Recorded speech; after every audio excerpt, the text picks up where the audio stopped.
Obviously disappointed not to get 161, but the decision to bowl first, obviously statistics tell you that it is easier to chase, and I think obviously that was the right decision. And I think 160, I think 156 is a par score here, so it was a manageable score. It was I think they would have probably taken it, but it wasn't sort of out of our reach. We just didn't manage to get the runs. Yeah, I think they obviously bowled extremely well. Halfway through the game, we were ahead of the game though, but where I think Paarl were excellent as they stuck to their lengths, and I think they never really took the middle of the pitch out of play. We probably went a little bit full every now and then, and also they had Shama bowled exceptionally well, and he had two left-handers at one stage to bowl to, and it's the beginning of the tournament, and we started very well last year, almost dominating all of the 10 games. Actually, this was one of the games that we did lose, so I don't think the conditions suit the way we play. We play a lot of our games up in the high felt, and we are suited to those conditions, I'd say, more than here. But they played really well. Yeah, you're always looking at conditions, and I think you pick your squad so that you've got options in sort of slow conditions, and you've also got options up in the high felt. A big part of selection would be not having Norkia. Last year we had Anna, and obviously he's a very hard man to replace. To try and replace 150 plus k's an hour is almost impossible, and Pani played a big role in our team last year, and he's obviously just coming back into fitness. So those two selections or two players out of selection do make a big difference. I haven't been back in the dressing room yet, but no, I think guys in the team we've got a pretty experienced group, and we've got a lot of players that have played a lot of cricket all around the world, and the nature of T20 cricket, you're not going to win every game, and you just got to win the important ones. And I do think that there are definitely some areas that we need to improve on today, and they were nothing that was glaring, but I think there's just small things that we could do better. And in a way, you do want to grow into the competition, and you want to build up your momentum, and I would say that from an injury point of view as well, we should be getting some players back into the team as the tournament goes on, which should strengthen us. Yeah, so Wayne first, it's sort of a day by day situation at the moment, but he is every day so far. His rehab has been going really well. He's starting to bowl nearly off a full run, so he's on the right trajectory. When he'll be ready, there's no exact date. It's just monitoring it every day.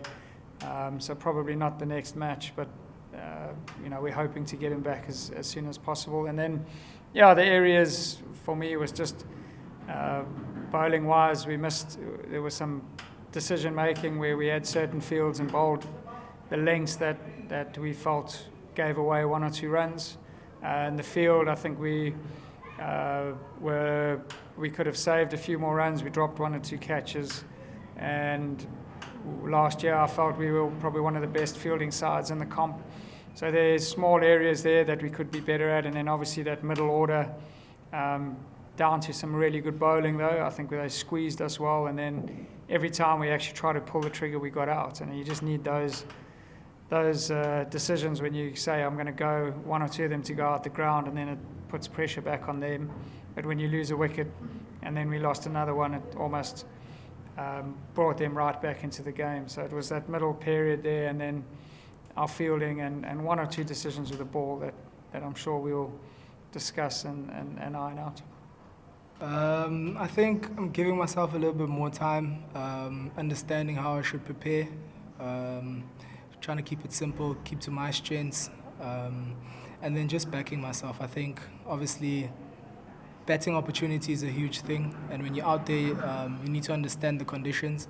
I think also developing my game with the conditions that are suited for the conditions is quite important, and I'm not a youngster anymore, so I need to actually understand that I need to execute my skills and be on it. I think anybody would say that's a batter would say they would like to face more balls, but I think obviously whatever happens, I think I need to be equipped to do whatever the team needs to do at the time. But that's what I've been developing and trying to upskill. If I need 10 of 2 or if I need 50 of 25, I need to actually be equipped to understand the situation and play both. Yeah, I think in sports, especially in any sports, I think if you look at whatever sport you're playing, momentum is quite a crucial thing. It's about being calm at the time. I think they had a partnership with Ingram and Salt. Not Ingram and Salt, I think Riley and Salt, which was quite important for them. And we got a wicket at that time. So I think that's where we try to press on a little bit more pressure on them. But as you say, momentum is a big thing in cricket and in any sport. So it shifts, obviously, there's up and downs, but it's understanding at which point will the breaking team, whoever breaks first, obviously, then you can pounce on that. I think you obviously you do your homework on batters, you do your analytics, you do your research, but I think the surface is also quite important. Conditions play a bigger role. You can do your planning, but at the end of the day, the conditions will tell you what to do during the game. I think if it's a flat surface, then the analytics will be more important, but it's understanding that during the game, the conditions will tell you what to do, and you try get out of their hitting zones, and hopefully the pressure then will mount onto them, and then hopefully they can play a rash shot, and that's where the momentum shifts. That's a difficult question because I think both teams didn't know if the wicket was going to play like that. The wicket stayed the same, so we probably would have bowled as well. As I said, I think it was quite even with that partnership with Riley and Salt.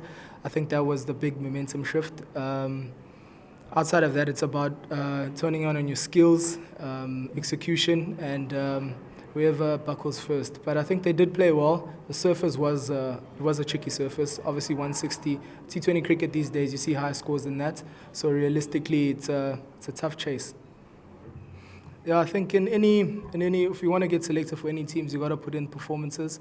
Obviously, there is a T20 World Cup. You can't shy away from that.